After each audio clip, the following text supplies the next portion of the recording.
د اختر په ورځ باندې موږ او تاسو باندې دا لازمه ده چې موږ او تاسو د یو 9 اعمالو اهتمام وکړو او خاص کر بیا د واړه اختر په ورځ باندې د یو 9 خبرو د یو 9 اعمالو اهتمام وکړو. یو پای کې دا ده چې موږ او تاسو د تکبیراتو اهتمام وکړو. د واړه اختر په ورځ باندې تکبیرات چې دی دا د اختر په شپه باندې چې کله نور ډوب شي تر د اختر د مانځه پورې په دغه وخت کې تکبیرات ویل. الله اکبر الله اکبر لا اله الا الله الله اکبر الله اکبر ولله الحمد، دا تکبیرات ویل. دویم عمل موږ او تاسو باندې دا لازم دی چې د اختر په ورځ باندې غسل وکړو. امام مالک یو حدیث راوړی دی چې ان عبدالله بن عمر كان يغتسل يوم الفطر قبل ان يغدو الى المصلى. عبدالله بن عمر رضی الله تعالی عنہ به وی غسل کول د واړه اختر په ورځ باندې مخکې د دې نه چې دا مصلی او عیدګاه ته وځي. دریم عمل د اختر په ورځ باندې ښایسته او پاکې جامې اغوستل، پاک او صفا لباس اغوستل. څلورم عمل د اختر په ورځ باندې د واړه اختر په ورځ باندې چې موږ د مانځه نه د وتلو نه مخکې څه خوراک وکړو او مستحبه دا ده چې موږ کجوري وخورو او په کجورو کې بیا تاق کجوري وخورو، ځکه حدیث کې راځي فعن انس بن مالک رضی الله تعالی عنه قال كان النبي صلى الله عليه وسلم، انس بن مالک رضی الله تعالی عنہ فرمایي او رسول الله صلی الله علیه وسلم لا يغدو يوم الفطر حتى يأكل تمرات. د واړه اختر په ورځ باندې به مانځه ته نه وته تر دې چې یو څو کجورې به یې وخوړلې. ويأكلهن وطرا او وتر کجورې تاق کجورې به یې خوړلې. تاق مقصد دا دی چې یا 3 کجورې یا 5 کجورې یا 7 کجورې داسې کجورې خوړل د واړه اختر د مانځه نه مخکې. پنځم عمل د اختر په ورځ باندې دغه 2 رکعاته مونځ کول، د اختر مونځ کول دا مونږ وکړو. بعضې علما دې ته سنت وایي، بعضې ورته فرض کفایي وایي، بعضې ورته فرض عین وایي او څوک چې ونې کړي ګناهګار دی.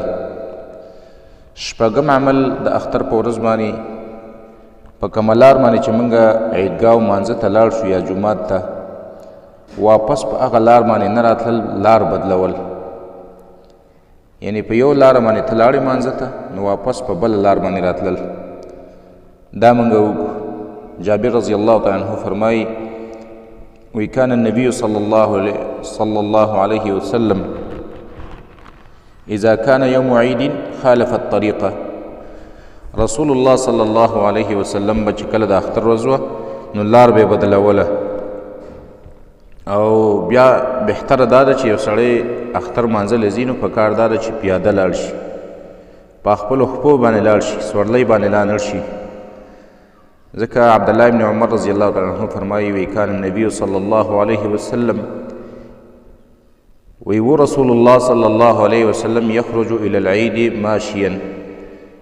اختر ته به چې تللو مانځه ته نو پیاده به تو ویرجع ماشیا او واپس به هم پیاده راتو. اووم عمل د اختر په ورځ باندې چې کله موږ مانځه له لاړ شو د اختر او هلته د ناستې نه مخکې په جومات کې د ناستې نه مخکې موږ 2 رکعاته مونځ وکړو، ځکه رسول الله صلی الله علیه وسلم فرمایي اذا دخل احدکم المسجد فلا یجلس حتی یصلی رکعتین. رسول الله صلی الله علیه وسلم فرمایي کله چې تاسو کې یو سړی جومات ته داخل شي نو نه دې کښېني تر دې پورې چې 2 رکعاته مونځ وکړي. اتم عمل د اختر په ورځ باندې خطبې ته غوږ ایښودل او دا هم د حدیث نه ثابت ده. رسول الله صلی الله علیه وسلم به چې کله مونځ وکړو د اختر نو بیا به رسول الله صلی الله علیه وسلم وفرمایل وی انا نخطب، موږ اوس خطبه وایو. فمن احب ان یجلس للخطبه فلیجلس، د چا چې خوښه دا ده چې هغه خطبې ته کښېني نو کښېني، او ومن احب ان یذهب فلیذهب، او د چا چې خوښه ده چې لاړ شي نو لاړ دې شي، خو ناسته بهتره ده. او دومره د یو سړی بیخي ضرورت دی نو هغه تللی شي د خطبې نه. نهم عمل د اختر په ورځ باندې یو بل له مبارکي ورکول، او د هغې لپاره خاص الفاظ هم دي. صحابه به چې کله د اختر ورځ وه او د یو بل سره به میلاو شولو نو یو بل ته به دا ویل تقبل الله منا ومنک، الله دې زمونږ او ستاسو نه قبول کړي. دا کوم عبادات چې موږ وکړو روژه کې دا دی الله رب العالمین زمونږ نه قبول کړي، او د اختر دا مونځ دی الله زمونږ نه قبول کړي. نو تقبل الله منا ومنک دا هم شی ویلې د مبارکۍ الفاظ، یا په پښتو کې هم یو بل ته د مبارکۍ الفاظ ویلی شي، یو بل ته مبارکي ورکولی شي د اختر په ورځ باندې.